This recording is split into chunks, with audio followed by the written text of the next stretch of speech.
Chers frères et sœurs, loué soit Jésus-Christ. Aujourd'hui, 23 mars 2025, nous célébrons le troisième dimanche de Carême, année C. Et la première lecture d'aujourd'hui est tirée du livre d'Exode.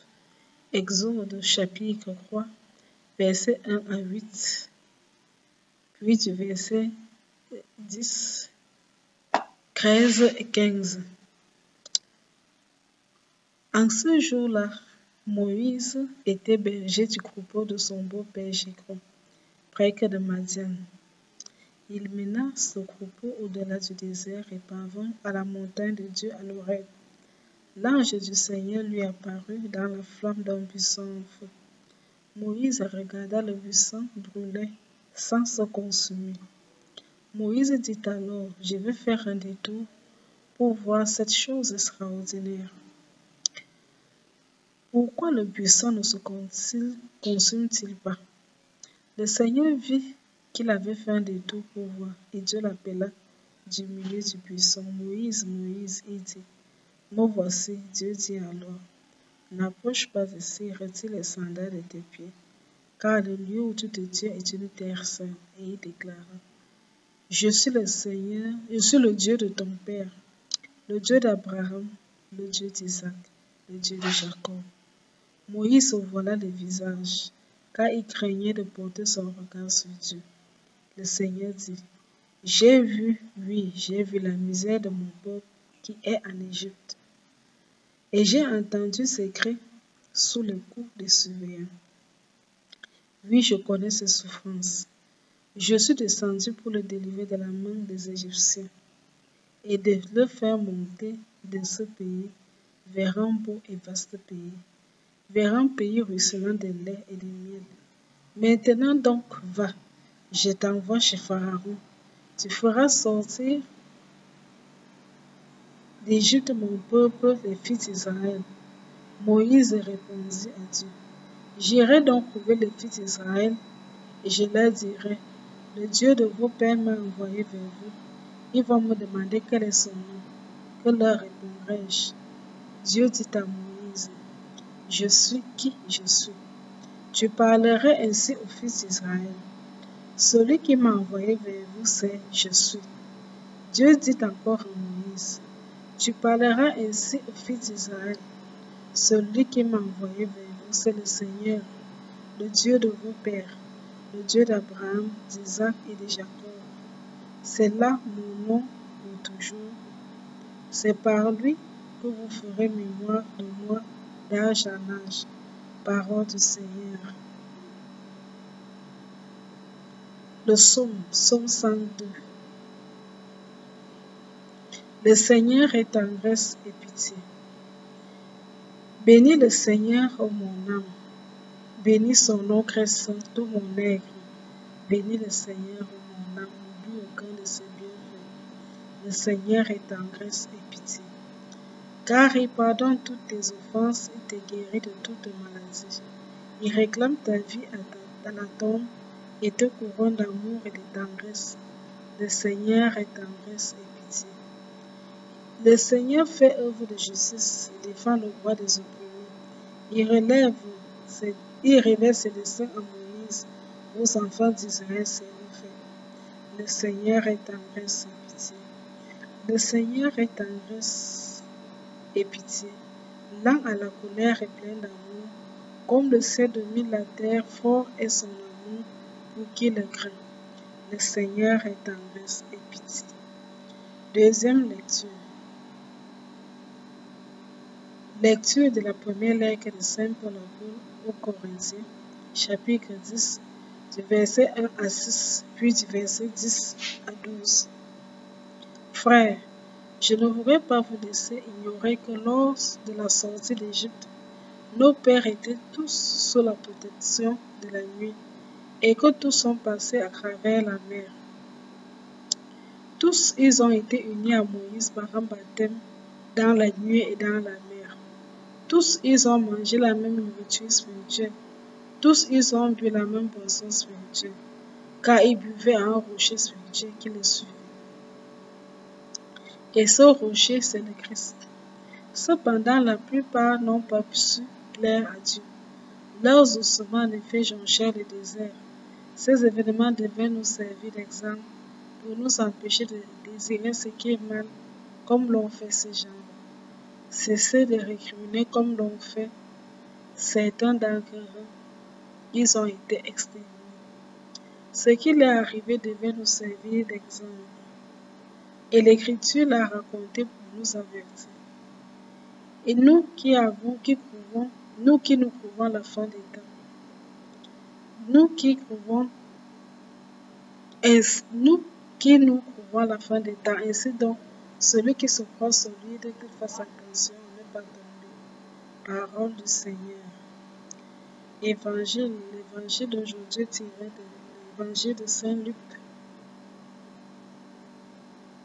Luc chapitre 13, versets 1 à 9. Gloire au Christ, sagesse éternelle du Dieu vivant, gloire à toi Seigneur. Convertissez-vous, dit le Seigneur, car le royaume de Dieu est tout proche. Gloire au Christ, sagesse éternelle du Dieu vivant, gloire à toi Seigneur.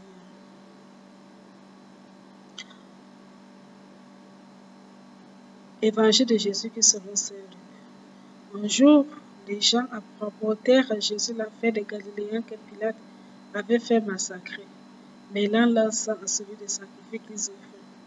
Jésus répondit, pensez-vous que ces Galiléens étaient de plus grands pécheurs que tous les autres Galiléens pour avoir subi un tel sort? Eh bien, je vous dis, pas du tout. Mais si vous ne vous convertissez pas, vous périrez tous de même.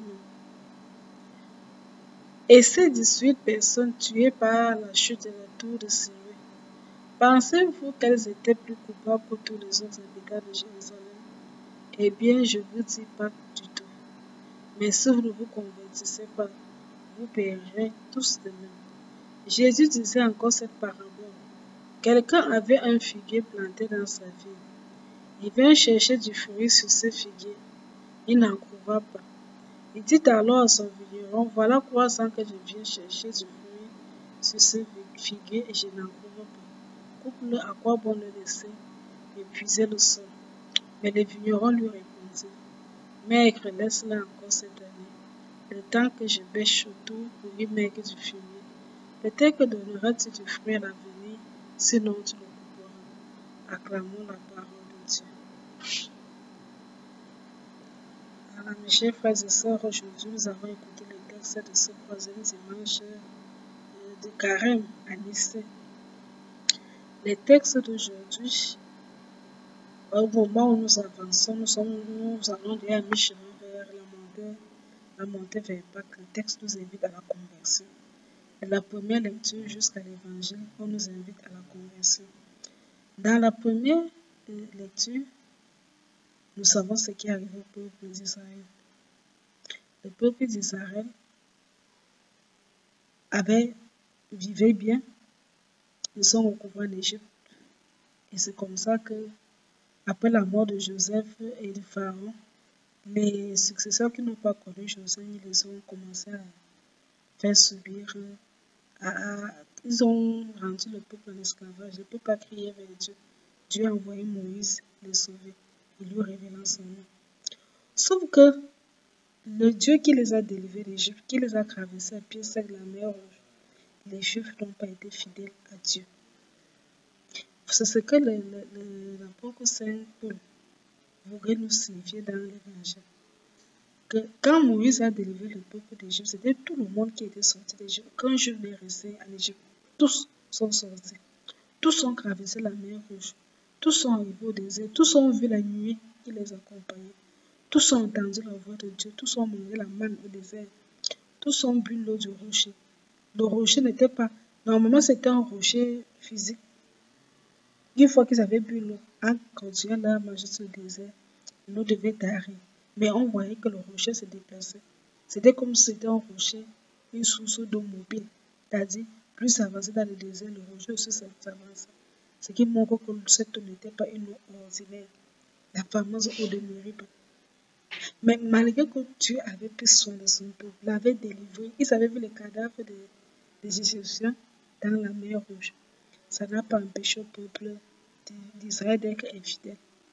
Au désert, pendant que Moïse avait fait 40 jours, 40 nuits, pour aller recevoir les 10 commandements, la table de la loi, les 10 commandements, le peuple a fait le veau d'or. Ils ont incité Aaron, le prêtre Aaron, a fait le veau d'or. Dieu a menacé, a voulu exterminer le peuple. C'est Moïse qui a dû intercéder pour que Dieu ne le punisse pas. Parce qu'il voulait refaire tout le temps par partie de Moïse. Moïse a intercédé avant que Dieu a pardonné. Dieu a laissé, le peuple ne s'est pas repenti. Ils adoraient Dieu, mais ils n'ont pas laissé les idoles qu'ils avaient ramenées de l'Égypte. Et même en terre promise, ils n'ont pas abandonné ça. Voilà pourquoi beaucoup d'entre eux, d'ailleurs en dehors de Caleb et de Josué, tous les autres sont morts au désert à cause de leur péché. Ce qui nous montre la gravité du péché de l'idolâtrie. Le péché a des conséquences, surtout l'idolâtrie. Dieu dit derrière que de tous les péchés que l'on peut commettre, il est un Dieu jaloux. Un Dieu jaloux, on ne peut pas le servir un autre Dieu.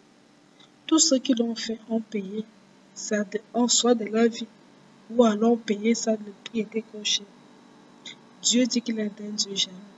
Le peuple qui est mort au désert, mort à cause de leur... Ils passaient le temps non seulement l'idolâtrie, mais ils récriminaient.